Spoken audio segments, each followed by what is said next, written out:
वालेकुम, कैसे हैं आप? आज मैं आपके साथ बहुत ही स्पेशल इमली की चटनी वाले चाट की रेसिपी को शेयर कर रही हूँ। ये चाट बहुत ही चटपटा और जायकेदार बनकर तैयार होगा। सबसे पहले हम इमली की चटनी को तैयार कर लेते हैं। बिस्मिल्लाहिर्रहमानिर्रहीम। एक पैन के अंदर मैंने 3 कप पानी का डाल दिया है। जैसे ही पानी में उबाल आए, आप इसके अंदर इमली को शामिल कर दें। फ्लेम को आपने लो ही रखना है और ऊपर से कवर कर दें। ये तकरीबन जी 12 से 15 मिनट गुजर चुके हैं। इमली अच्छे तरीके से गल चुकी है। अब चम्मच की मदद से इस तरह दबा दबा के इमली का जो पल्प है वो निकाल लें और बाकी को हम इस तरीके से छलनी में डाल देंगे। छलनी में आपने ऊपर से थोड़ा थोड़ा इस तरीके से पानी डालना है और इसका जो पल्प है वो अच्छे तरीके से निकाल लेना है। आप ये काम हाथों से भी कर सकते हैं, लेकिन ये मुझे इस तरीके से करना आसान लगता है, इसलिए मैं हमेशा इसी तरीके से बनाती हूँ। साथ इस तरह थोड़ा थोड़ा पानी डालते जाएं और चम्मच की मदद से दबा दबा कर इसका तमाम जो पल्प है वो अच्छे तरीके से निकाल लें।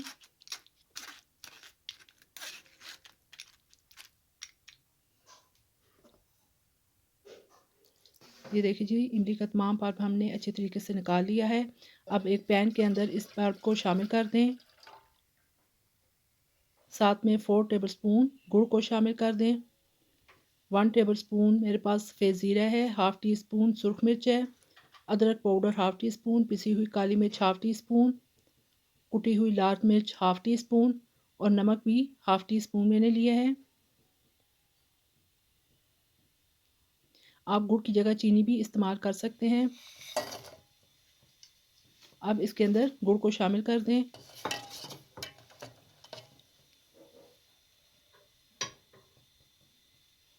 और साथ में तमाम मसाला जात भी शामिल कर दें। अब आपने इसको बहुत ज़्यादा पकाना नहीं है, सिर्फ इतना ही पकाना है कि गुड़ जो है वो अच्छे तरीके से मेल्ट हो जाए। ये मैंने 2 टेबलस्पून कॉर्नफ्लोर लिया है। इसके अंदर थोड़ा सा पानी शामिल करके अच्छी तरीके से मिक्स कर लें। मिक्स आपने अच्छे तरीके से करना है कि इसके अंदर कोई गुठली बाकी ना रहे। ये देखिए जी, चटनी के अंदर अब उबाल आना शुरू हो चुका है। अब कॉर्नफ्लोर को आहिस्ता आहिस्ता इसके अंदर शामिल करते जाएं और मुसलसल चम्मच भी चलाएं। ये देखिए जी, ये गाढ़ा होना शुरू हो गया है।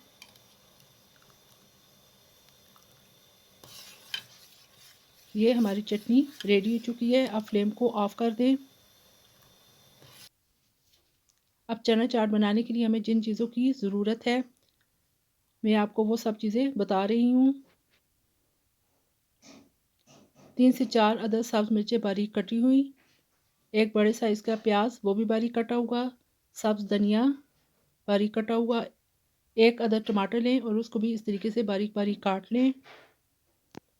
आधा किलो मेरे पास ये बॉयल हुए सफ़ेद चने हैं। इनको मैंने सादे पानी में 3 घंटे के लिए भिगोया था और प्रेशर कुकर में इनको अच्छे तरीके से गला लिया है। 3 अदद उबले हुए आलू हैं, इनको भी मैंने इस तरीके से काट लिया है। चाट मसाला 1 टेबलस्पून, सुरख मिर्च पिसी हुई हाफ़ टेबल स्पून, दड़ा मिर्च हाफ़ टी स्पून, नमक हाफ़ टी स्पून, पिसी हुई काली मिर्च हाफ़ टी स्पून। चलें जी, अब हम अपने चाट को बनाना शुरू करते हैं। एक प्याला ले लें, उसके अंदर आलूओं को शामिल कर लें।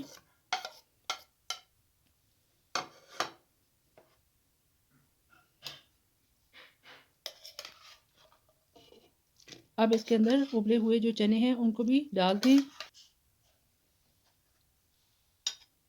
चनों में मैंने नमक पहले भी शामिल किया हुआ था, इसलिए नमक आप एहतियात के साथ शामिल कीजिएगा। अब तमाम मसाला जात को शामिल कर लें और तमाम चीज़ों को अच्छे तरीके से मिक्स कर लें। अब इसके अंदर प्याज, धनिया, सब्ज़ मिर्च और टमाटर को भी शामिल कर दें और अच्छे तरीके से मिक्स कर लें। अब जो हमने इमली की चटनी बनाई थी, तकरीबन 1 कप मैंने वो इसके अंदर इस तरीके से शामिल कर दिया है। इस चाट का मज़ा इस चटनी के साथ ही आता है। ये खट्टी मीठी चटनी इस चाट को 4 चाँद लगा देती है। ये हमारा चाट रेडी है। अब मैं आपको डिश आउट करके बताती हूँ। ये देखिए जी, कितना कलरफुल हमारा इमली वाला चाट रेडी हो चुका है।